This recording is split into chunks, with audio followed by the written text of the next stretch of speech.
Salom azizlar, sizlar bilan Marvel DC yangiliklari kanali va biz bugungi videomizda Doktor Doom va Darkseidni battle qilamiz.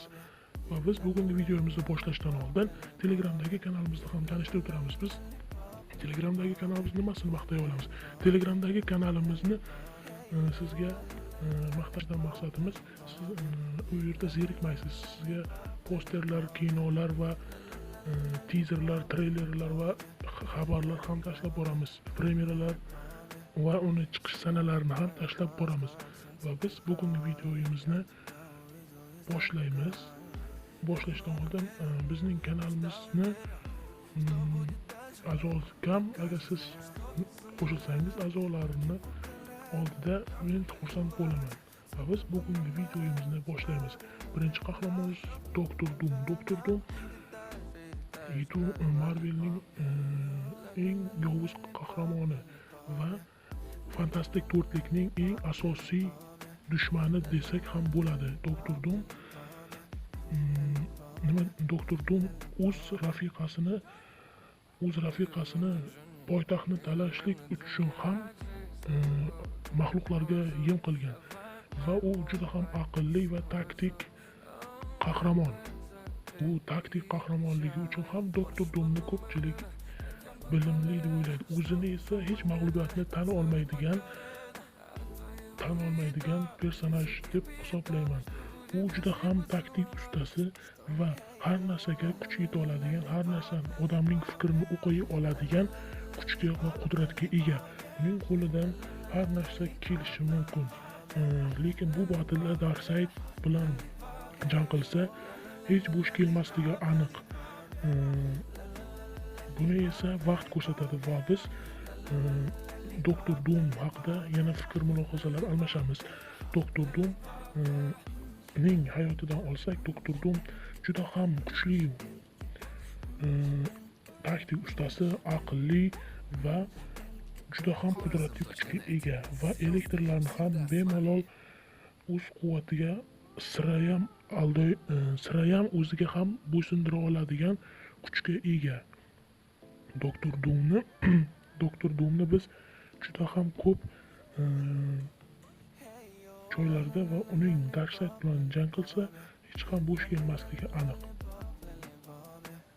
Va bizning ikkinchi personajimiz bu Darkseid. Darkseid Zack Snyderning Adolat Ligasi filmida chiqishi kutilmoqda. Bugun men sizlarga Darkseidning bor qudratini gapirib beraman. Uning qudrati shunchalik ko'pki, Adolat Ligasiga havasim kelmay qoldi. Darkseid aslining ismi Yuxis. Uning asl ismi Yuxis bo'lib, u DC kino olamida Adolat Ligasi da bosh yovuz kimsalardan biri. Uni rassom Jack Kirby tomonidan yaratilgan va birinchi bo'lib Supermanning PUBG Motion 134 komiksida ko'rinish bergan.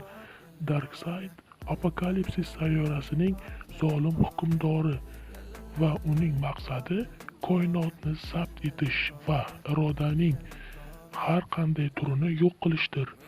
U DC kino olamidagi eng kuchli mavjudotlardan biri. Darkseid Supermanning asosiy raqibi va Adolat Ligasining asosiy dushmani hisoblanadi. Demak, shafqatsiz Titanning qudratiga kelsak, yangi ma'bud fiziologiyasi Apokalipsis mavjudotlari o'zlarini ma'budlar deb atashgan va mintaqada vaqt va makondan tashqarida 4-dunyo deb atalgan hududda yashashadi. Ushbu yangi ma'budlar umumjahon energiya ifodasining asosiy poydevorlaridan hisoblanadigan qadimiy manbasiga yaqin joyda rivojlanishgan. Bu ularga eng katta qudratli kuch va genetik kuchlarni ham beradi. Evolyutsiyaning birinchi o'rinni olib chiqdi. Yangi genetikning aholisi abadiylar.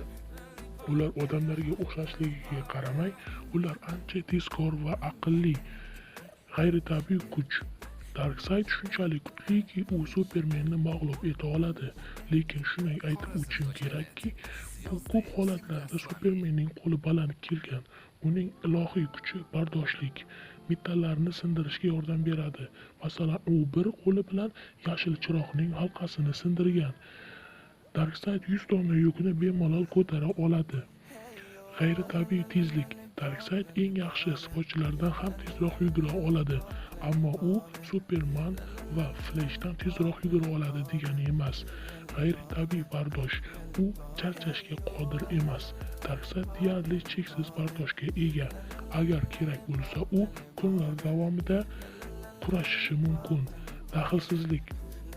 Darkseid ilohiy daxlsizlikka ega. U ko'p energetik va jismoniy hujumlarga ega, lekin u juda kuchga ega bo'lgan mavjudotlardan mag'lub bo'lishi mumkin. Demak, u mutlaqo daxlsiz emas.